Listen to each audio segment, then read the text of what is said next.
IBTV. TRS working president KTR Jubilee Hills MLA Gopinath జీవితం రాజకీయ ప్రయాణాన్ని స్మరించారు.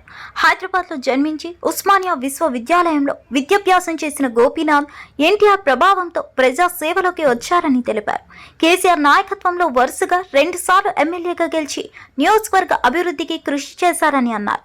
విద్యార్థి రాజకీయాల నుంచి సభ వరకు ఆయన చూపిన క్రమశిక్షణ, నిబద్ధత యువతకు ఆదర్శనమని గుర్తు చేశారు. రాష్ట్ర ప్రయోజనాల కోసం ఎప్పుడూ చురుకుగా నిలిచారని, ప్రజల నడుమే జీవించి ప్రజల మనసుల్లో నిలిచిపోయారని పేర్కొన్నారు. సభలో సంతాప తీర్మానానికి మద్దతు తెలుపుతూ కుటుంబ సభ్యులకు సానుభూతి తెలిపారు. ఎన్నడూ తనకు అనారోగ్యం వచ్చిందని కానీ, అది కూడా ఇంత తీవ్రంగా ఉందని కానీ ఎన్నడూ ఎక్కడ కూడా చెప్పుకోలేదు, ఎవరికి కూడా పంచుకోలేదు అధ్యక్ష. వారు ఆ రకంగా చాలా గుంభనంగా తన వ్యక్తిగతమైన సమస్యలు కానీ, వ్యక్తిగతమైన ఆరోగ్యపరమైన విషయాలు కానీ చాలా రహస్యంగా, ఒక రకంగా చెప్పాలంటే చాలా ప్రైవేట్గా వారు మెయింటైన్ చేసినారు అధ్యక్ష. కానీ పబ్లిక్ పరంగా మాత్రం, అంటే ఇందాక ముఖ్యమంత్రి గారు అదేవిధంగా శాసనసభ వ్యవహారాల మంత్రి గారు చెప్పినట్టు, హైదరాబాద్ మహానగరంలో జూబ్లీహిల్స్ అంటేనే ఒక సంపన్నులు నివసించే ప్రాంతంగా పేరుంది అధ్యక్ష. కానీ జూబ్లీహిల్స్ నియోజకవర్గం పరిస్థితి చూస్తే దానికి పూర్తి భిన్నం అధ్యక్ష. పేరుకి జూబ్లీహిల్స్ నియోజకవర్గం, కానీ అక్కడ ఉండేది మొత్తం కూడా పేద ప్రజలు. ఎందుకంటే పేరుకి జూబ్లీహిల్స్ నియోజకవర్గం అయినప్పటికీ అక్కడ ఉండేది బోరబండ, రేమత్ నగరు, షేక్పేట, ఎర్రగడ్డ, వెంగళరావు నగరు, ఈ రకంగా మొత్తంగా ఒక బస్తీలు, స్లమ్స్తో కూడిన ఏరియా అధ్యక్ష. హైదరాబాద్లోని హైదర్గూడలో 1963లో ఇక్కడే హైదరాబాద్ మహానగరంలోనే గోపీనాథ్ గారు జన్మించినారు అధ్యక్ష. తర్వాత వారు ఇక్కడే చదువుకుని ఇక్కడే మరి ఉస్మానియాలో డిగ్రీ కూడా చేసి, తర్వాత ఎన్టీ రామారావు గారికి వీర అభిమానిగా తెలుగుదేశం పార్టీ స్థాపించిన తర్వాత వారు రాజకీయాల్లో అడుగుపెట్టినారు. కావలి టీడీపీ ఎమ్మెల్యే కావ్య కృష్ణారెడ్డి వైఎస్ఆర్సీపీ నేతలకు కావలికి రండి చూసుకుందామంటూ సవాల్ విసిరారు. అనంతరం మాజీ మంత్రి కాకాని గోవర్ధన్ రెడ్డి, ఎమ్మెల్సీ చంద్రశేఖర్ రెడ్డి బయలుదేరుతుండగా పోలీసులు హౌస్ అరెస్టులు జరిగాయి. ఈ క్రమంలో ఎమ్మెల్యే నివాసం వద్ద భారీగా పోలీస్ బందోబస్తు పెట్టుకోవడం రాజకీయ చర్చకు దారితీసింది. సవాల్ విసరడమా లేక చట్ట వ్యవస్థ వెనుక దాక్కోవడమా అనే విమర్శలు వినిపిస్తున్నాయి. ప్రాంతీయ సమస్యలపై తెరపై చర్చ జరగాల్సిన వేళ పరస్పర ఆరోపణలతో ఉద్రిక్తత పెరిగింది. శాంతి భద్రతలకు భంగం కలగకుండా అన్ని వర్గాలు సహకరించాలని పోలీసులు సూచించారు.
ఉపరాష్ట్రపతి ఎన్నికల్లో ఎన్డీఏ అభ్యర్థికి చంద్రబాబు, పవన్ కళ్యాణ్, వైఎస్ఆర్సీపీ మద్దతు తెలపడం రాజకీయ వర్గాల్లో చర్చనీయాంశమైంది. ఇండియా కూటమి తరపున తెలుగు న్యాయ నిపుణుడు సుదర్శన్ రెడ్డి పోటీలో ఉన్నప్పటికీ మద్దతు రాకపోవడంపై విమర్శలు వెల్లువెత్తుతున్నాయి. తెలుగు ఆత్మగౌరవం పేరుతో ఉన్న పార్టీల వైఖరిపై ప్రతిపక్షాలు ప్రశ్నలు లేవనెత్తాయి. ఎన్టీఆర్ నంద్యాల సీటు దాఖలుతోటి ఉదాహరణలను ప్రస్తావిస్తూ ఇప్పుడు ఎందుకు కాదు అని వాదిస్తున్నారు. మరోవైపు ఎన్డీఏ అనుకూలులు జాతీయ స్థిరత్వం కోసం నిర్ణయం తీసుకున్నామని అంటున్నారు. రాజకీయ గణితాలు, కూటమి సమీకరణాలు, ఆలోచన ధనులపై తీవ్ర వాదోపవాదాలు సాగుతున్నాయి. రోజు తెలుగు జాతి పక్షాన నిలబడాలని మీకు ఎందుకు అనిపించడం లేదు? ఆ రోజు ఎన్టీఆర్ గారు పివి నరసింహారావు గారి కోసం నంద్యాల సీటు వదులుకోలేదా? ఎందుకు వదులుకున్నాడు? ఎందుకంటే ఒక తెలుగువాడు మంచి పదవిలో ఉంటే అది తెలుగు జాతికే ఖ్యాతి అనుకున్నారు కాబట్టే కదా వదులుకోగలిగారు. మరి ఈ రోజు తెలుగు తమ్ముళ్ళు, తెలుగుదేశం పార్టీ ఎందుకలా ఆలోచించటం లేదు? ఈ రోజు తెలుగు జాతి కంటే బీజేపీ ఖ్యాతే మీకు ముఖ్యమా? తెలుగు ఆత్మగౌరవం కంటే మోడీ ఆత్మగౌరవమే మీకు ముఖ్యమా? ఏం చెప్పాలనుకుంటున్నారు? తెలుగు తెలుగువారి ఆత్మ గౌరవం కోసం స్థాపించబడిన తెలుగుదేశం పార్టీ ఈ రోజు వైస్ ప్రెసిడెంట్ పోస్ట్ కి ఒక తెలుగువాడు నిలబడితే వారికి సపోర్ట్ ఇయ్యరంట. నిస్సిగ్గుగా మాది మిత్రధర్మం మిత్రపక్షం కాబట్టి మేము ఇవ్వము అని చెప్తున్నారు. పోనీ వైసీపీని తీసుకుందాం. వైసీపీ అయినా తెలుగువాడు మీ సామాజిక వర్గానికి చెందినవాడు, మరి ఎందుకు మీరు మద్దతు ఇవ్వటం లేదు? ఒక్క కారణమైనా చెప్పారా? మోడీ గారి దత్తపుత్రుడు జగన్మోహన్ రెడ్డి గారు అన్న విషయం ప్రపంచం అంతటికీ తెలిసినా కానీ జగన్మోహన్ రెడ్డి గారు నిజంగానే మోడీ గారికి దత్తపుత్రుడు అనడానికి ఇది ఒక నిదర్శనం కాదా? మోడీ గారు ఎప్పుడు బీఆర్ఎస్ సీనియర్ నేత హరీష్ రావు అరెస్టు చర్యల మధ్య పోలీస్ సంక్షేమంపై ప్రశ్నలు లేవనెత్తారు. జీతాల పెంపు వచ్చిందా? వాహనాల పెట్రోల్ భత్యం ఇస్తున్నారా? టీఏ డిఏలు క్లియర్ అయ్యాయా అంటూ విచారించారు. యూరియా ధరలు, విద్యుత్ వంటి ప్రజా సమస్యలపై మాట్లాడితే అరెస్టులే సమాధానమా అని ప్రభుత్వాన్ని నిలదీశారు. పోలీసులు ప్రజల నుంచే వచ్చారని వారి సమస్యలు పరిష్కరించాలని కోరారు. శాంతి భద్రతలు కాపాడుతూనే రాజ్యాంగ హక్కులను గౌరవించాలని విజ్ఞప్తి చేశారు. నిరసన స్థలంలో నేతలతో పోలీసుల మధ్య తాత్కాలిక వాగ్వాదం చోటు చేసుకుంది.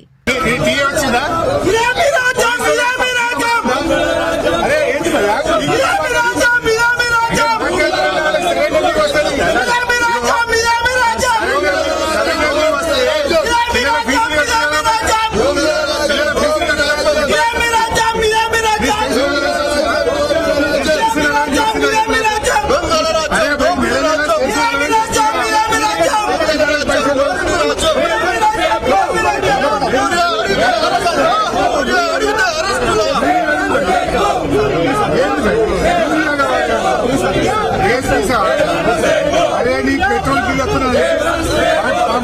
కాంపౌండ్ ఉద్దరవుతలే నీకు. నీ పోలీస్ జీప్లా పెట్రోల్ పైసలు ఇస్తలేడు రేవంత్ రెడ్డి. పోలీస్ స్టేషన్లలో బండ్లలో మీ సొంతం పైసలు వస్తున్నాయని చెప్పి పైసలు మీ పెట్రోల్ పంపు పైసలు వస్తున్నాయా? మీకు పెట్రోల్ పోతున్నా పోలీస్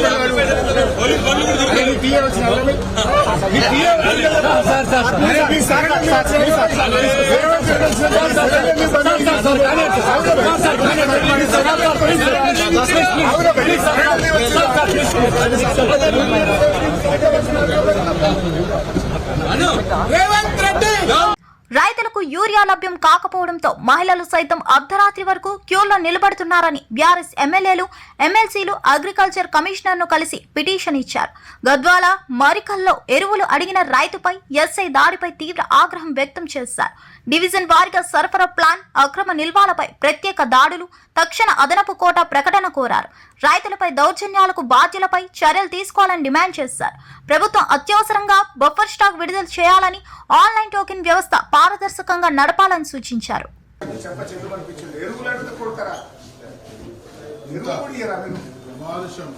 పదేళ్లలో లేని ఎరువుల కొరత ఇప్పుడే ఎందుకు వచ్చింది చెప్పండి నాకు కమిషనర్. 10 years బీఆర్ఎస్ రూల్లో ఏ రోజు ఎరువుల కొరత రాలేదు. మీరు బఫర్ స్టాక్ పెట్టకపోవడం వల్ల, మేనేజ్మెంట్ లేకపోవడం వల్ల, ప్లానింగ్ లేకపోవడం వల్ల ఇలా రైతులు ఇబ్బంది పడతా ఉన్నారు. అరే వర్షంలో తెలుసుకుంటే మహిళా రైతులందరూ ఉదయం 4 గంటలకు మొహం గడుపుకోకుండా వచ్చి నిలబడుతుంది కదా. పొద్దున 4 గంటలకు 3 గంటలకు వచ్చి కాలకృత్యాలు తీసుకోకుండా రోడ్ల మీద నిలబడే పరిస్థితి తెచ్చిండ్రు. రాష్ట్రం అంతా రైతులని రోడ్ల మీద తెచ్చిండ్రు. ఇదేం పద్ధతి అండి? నాకు అర్థం కాదు. ఇప్పుడు ఇస్తారా ఇయ్యరా యూరియా? అసలు ఏది మీ ప్లానింగ్ ఏంది? ఎప్పుడు ఇస్తారు యూరియా?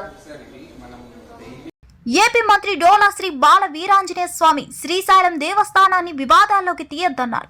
మార్కాపురం, ఎర్రగొండపాలెం, దిద్దలూరు, కనిగిరి, దర్శి పశ్చిమ ప్రాంతాలను మార్కాపురం కేంద్రంగా కొత్త జిల్లా ప్రతిపాదనలో ఉంచామని, శ్రీశైలాన్ని మార్కాపురంలో కలపాలన్న ప్రతిపాదనే లేదని స్పష్టం చేశారు.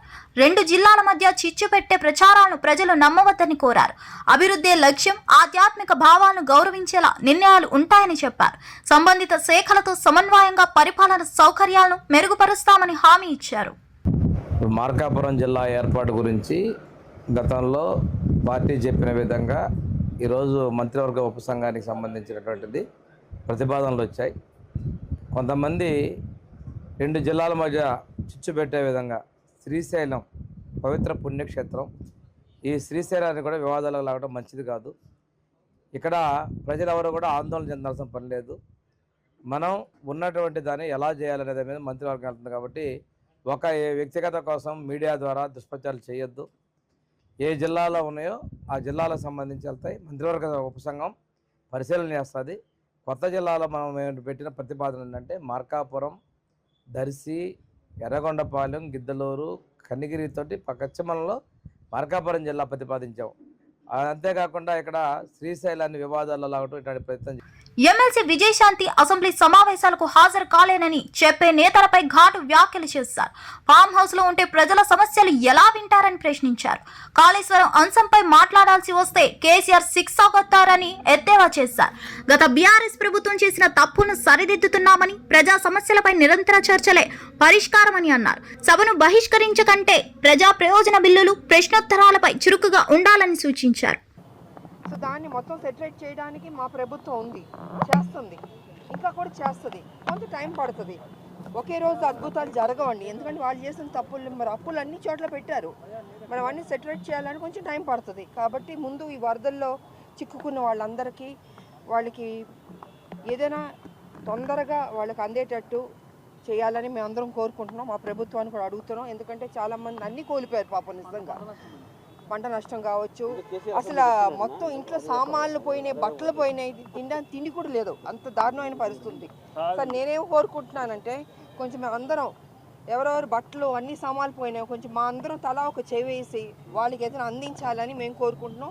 యూరియా కొరతపై బీఆర్ఎస్ నేతల నిరసన సందర్భంగా మాజీ మంత్రులు కేటీఆర్, హరీష్ రావు, జగదీష్ రెడ్డిని పోలీసులు అదుపులోకి తీసుకున్నారు. వ్యవసాయ శాఖ కమిషనరేట్ వద్ద వాగ్వాదం తీవ్ర రూపం దాల్చింది. రైతుల సమస్యలపై ప్రభుత్వం తక్షణ చర్యలు తీసుకోవాలని డిమాండ్ చేస్తూ నినాదాలు చేశారు. అనంతరం అరెస్టైన నేతలను తెలంగాణ భవన్ దిశగా తరలించారు. పార్టీ శ్రేణులు అరెస్టులను ఖండిస్తూ రాష్ట్ర వ్యాప్తంగా ఆందోళన ప్రకటించాయి.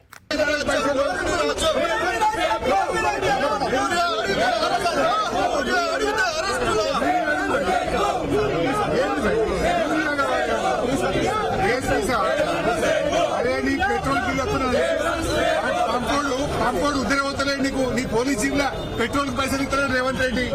పోలీస్ స్టేషన్లలో బండ్లలో మీ సొంతం పైసలు వస్తున్నాయి చెప్పి పైసలు మీ పెట్రోల్ పంప్ పైసలు వస్తున్నాయా?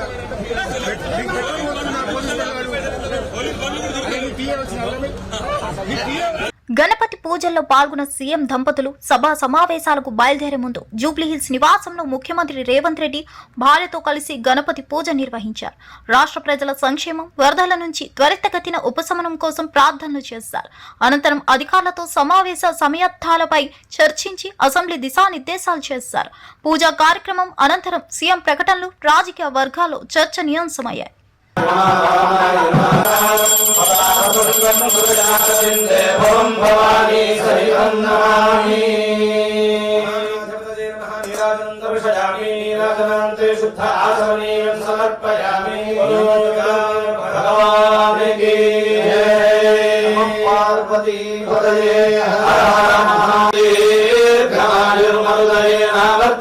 శతమేనమేవ శతాత్మానం భవతి శతమనంతం భవతి శతమైశ్వర్యం భవతి శతమితి శతం దీర్ఘమాయుః భవతి శతాయుః పురుషస్య తేంద్రియ ఆయుష్యేంద్రియే ప్రతిష్టతి.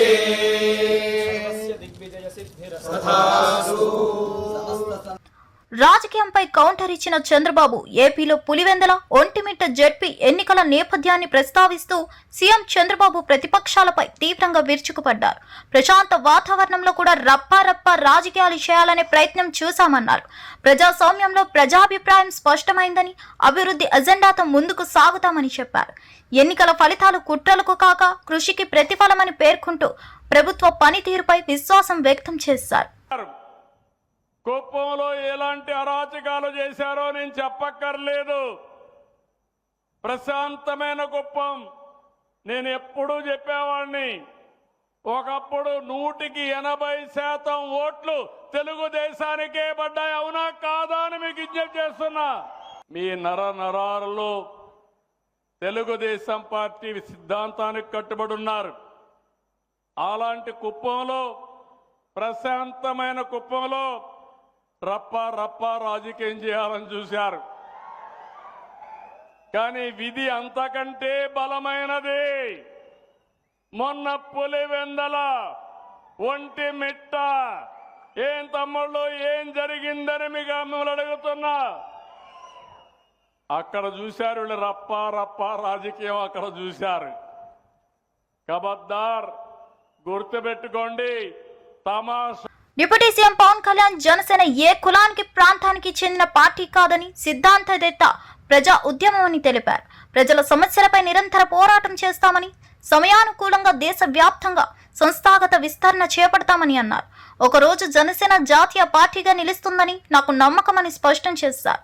యువత, మహిళల భాగస్వామ్యం పెరుగుతుందని విశ్వాసం వ్యక్తం చేశారు. Janasena is an ideology-based party, not a caste-based party, not a family party, not a regional party. ఈ రోజు మనం ఇక్కడ ప్రారంభించినప్పటికీ కూడా నా gut feeling one day it will be national party.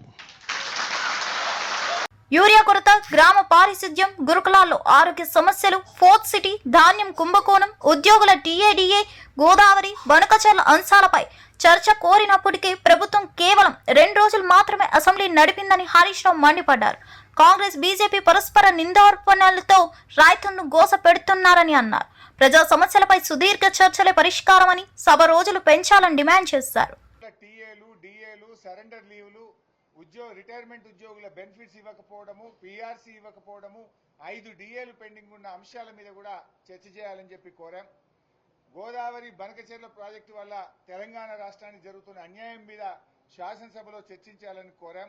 అదేవిధంగా మరి హైడ్రా కూల్చివేతలు, పేదలు పడుతున్న బాధలు, ప్రభుత్వ ఆసుపత్రుల్లో కనీస సౌకర్యాలు లేని విషయాలు తదితర అంశాల మీద బీఆర్ఎస్ పార్టీ ఈ శాసనసభ సమావేశాల్లో చర్చించాలని కోరాం. దురదృష్టం ఏంటంటే రాష్ట్ర ప్రభుత్వం 2 రోజులు అసెంబ్లీ జరుపుతామంటున్నారు. 2 రోజులు అంటే 2 రోజులు అంటే ఇవాళ రేపు ఖతం బర్కాస్. అంటే పారిపోతున్నది ప్రభుత్వం. ప్రజా సమస్యల మీద చర్చించకుండా శాసనసభ వాయిదా వేసుకొని పారిపోతున్నారు. వరదల మీద మాట్లాడదామంటే వరదలు ప్రాధాన్యత కాదు, బురద రాజకీయాలు మాట్లాడుకుందామంటున్నారు. ఎరువుల మీద, రైతుల మీద మాట్లాడదామంటే అది మెల్లగా మాట్లాడుకుందాం, తొందర ఏమున్నది అంటున్నారు. అందుకే ఎరువుల మీద, రైతుల కష్టాల మీద, వరదల మీద, ప్రజలు పడుతున్న బాధల మీద మాట్లాడడానికి ప్రభుత్వం ముందుకు రాకపోవడం వల్ల మేము బీఏసీ మీటింగ్ నుంచి వాకౌట్ చేసి బయటకు రావడం జరిగింది. రాష్ట్రంలో వరదల ప్రాధాన్యతపై చర్చ సాగాలంటే ప్రభుత్వం ఆసక్తి చూపలేదని హరీష్ రావు విమర్శించారు. ఎరువుల అంశంపై మెల్లగా మాట్లాడదామన్న తీరును ఎద్దేవా చేశారు. ప్రజల సమస్యలను పక్కన పెట్టి రాజకీయ నినాదాలకే ప్రాధాన్యం ఇస్తున్నారంటూ ప్రభుత్వంపై దాడికి దిగారు. సభా వ్యవహారాల్లో పారదర్శకత్వం, ఎక్కువ సమావేశ దినాలు అవసరమని పేర్కొన్నారు. దురదృష్టం ఏంటంటే రాష్ట్ర ప్రభుత్వం 2 రోజులు అసెంబ్లీ జరుపుతామంటున్నారు. 2 రోజులు అంటే 2 రోజులు అంటే ఇవాళ రేపు ఖతం బర్కాస్. అంటే పారిపోతున్నది ప్రభుత్వం. ప్రజా సమస్యల మీద చర్చించకుండా శాసనసభ వాయిదా వేసుకొని పారిపోతున్నారు. వరదల మీద మాట్లాడదామంటే వరదలు ప్రాధాన్యత కాదు, బురద రాజకీయాలు మాట్లాడుకుందామంటున్నారు. ఎరువుల మీద, రైతుల మీద మాట్లాడదామంటే అది మెల్లగా మాట్లాడుకుందాం, తొందర ఏమున్నది అంటున్నారు. అందుకే ఎరువుల మీద, రైతుల కష్టాల మీద, వరదల మీద, ప్రజలు పడుతున్న బాధల మీద మాట్లాడడానికి ప్రభుత్వం ముందుకు రాకపోవడం వల్ల మేము బీఏసీ మీటింగ్ నుంచి వాకౌట్ చేసి బయటకు రావడం జరిగింది. మాజీ మంత్రి కాకాని గోవర్ధన్ రెడ్డి పోలవరం జాతీయ హోదా, డయాఫ్రమ్ వాల్, హాంద్రీనీవా అంశాలపై చంద్రబాబుపై ఫైర్ అయ్యారు. 14 ఏళ్లు సీఎంగా ఉన్నప్పుడు రైతుకు మేలు చేశారా అని ప్రశ్నించారు. ఎల్లో మీడియా ఆధారంగా వైఎస్ఆర్ కాంగ్రెస్ పై దుష్ప్రచారం చేస్తున్నారని ఆరోపించారు. తనపై హత్యాయత్నం చేసిన వారు ఎవరు? మీతో తిరిగిన వారే కదా అంటూ ప్రతిబంధక వ్యాఖ్యలు చేశారు. రాజకీయ వాతావరణం వేడెక్కుతున్న నేపథ్యంలో ఇరు పక్షాల మధ్య మాటల యుద్ధం తీవ్రంగా కొనసాగుతుంది. చంద్రబాబు నాయుడు ముఖం, చంద్రబాబు నాయుడు జీవితంలో హంద్రీనీవాకు సంబంధించి నీళ్ళు ఇచ్చే పరిస్థితి లేదు. ఎన్ని సంవత్సరాలు చంద్రబాబు నాయుడు పనిచేశాడు? 14 సంవత్సరాలు పనిచేసినటువంటి ఆ పెద్ద మనిషి 14 సంవత్సరాల్లో నీళ్లు ఇవ్వకుండా జగన్మోహన్ రెడ్డి గారు ఇచ్చి పూర్తి చేస్తే ఏ మాత్రం సిగ్గు శరం లేకుండా మీరు సెట్టింగ్ లేసి నీళ్లు ఇచ్చారు, నేను ఇస్తానంటే 14 సంవత్సరాలు నిద్రపోయావు. 14 నెలల్లో నువ్వు నీళ్లు ఇవ్వగలిగావా? నీళ్లు ఇచ్చి రైతులను ఆదుకునేటువంటి ఆ మనసు, ఆ శక్తి, ఆ స్థాయి చంద్రబాబు నాయుడు 100 జన్మలు ఎత్తినా రాదు. కాకపోతే కొంత అనుకూల మీడియా ఉంది కాబట్టి దాని ద్వారా మాట్లాడుకోవడం తప్ప చంద్రబాబు నాయుడు హంద్రీనీవా విషయంలో ఈ రోజు నీళ్లు రావడానికి కారణం గర్వంగా చెప్పగలం మా నాయకుడు జగన్మోహన్ రెడ్డి గారు తీసుకున్నటువంటి నిర్ణయం తప్ప చంద్రబాబు నాయుడు లాంటి రైతు ద్రోహి ఎన్ని జన్మలు ఎత్తినా సరే రైతుల గురించి పట్టించుకోలేడు. ఇటువంటి కార్యక్రమాలు చంద్రబాబు నాయుడు జీవితంలో నెరవేర్చలేడు. వాస్తవానికి చెప్పాలి అంటే పోలవరం జాప్యం కావడానికి, పోలవరం జాతీయ హోదా నుంచి తప్పించి తన స్వార్థ ప్రయోజనాల కోసం చంద్రబాబు నాయుడు తీసుకున్నటువంటి నిర్ణయాల వల్లనే పోలవరం అనేటువంటి ప్రాజెక్ట్ ఆగిపోయింది, ఆలస్యమైంది. దానివల్ల ఈరోజు అన్ని రకాలైనటువంటి ఇబ్బందులు, నువ్వు చేసినటువంటి అవినీతి, ఈరోజు ఆ డయాఫ్రమ్ వాళ్ళ దగ్గర నుంచి ఏదైతే చంద్రబాబు నాయుడు పాపాలు ఉన్నాయో అది రైతుల పాలిట శాపాలుగా పరిణమించాయి. ప్రతి విషయంలో చంద్రబాబు నాయుడు అనేటువంటి వాడు ఈ రాష్ట్ర రైతాంగానికి అడ్డంకి, వ్యవసాయానికి ఎక్కడా కూడా పనికిరానటువంటి మనస్తత్వం తప్ప కొన్ని అనుకూలమైనటువంటి పత్రికలు జగన్మోహన్ రెడ్డి గారికి హంద్రీ నీవా నీళ్లు తీసుకెళ్లేటువంటి పేరు రాకుండా దుష్ప్రచారం చేయడానికి మాత్రమే దాన్ని ఉపయోగించడం జరిగింది.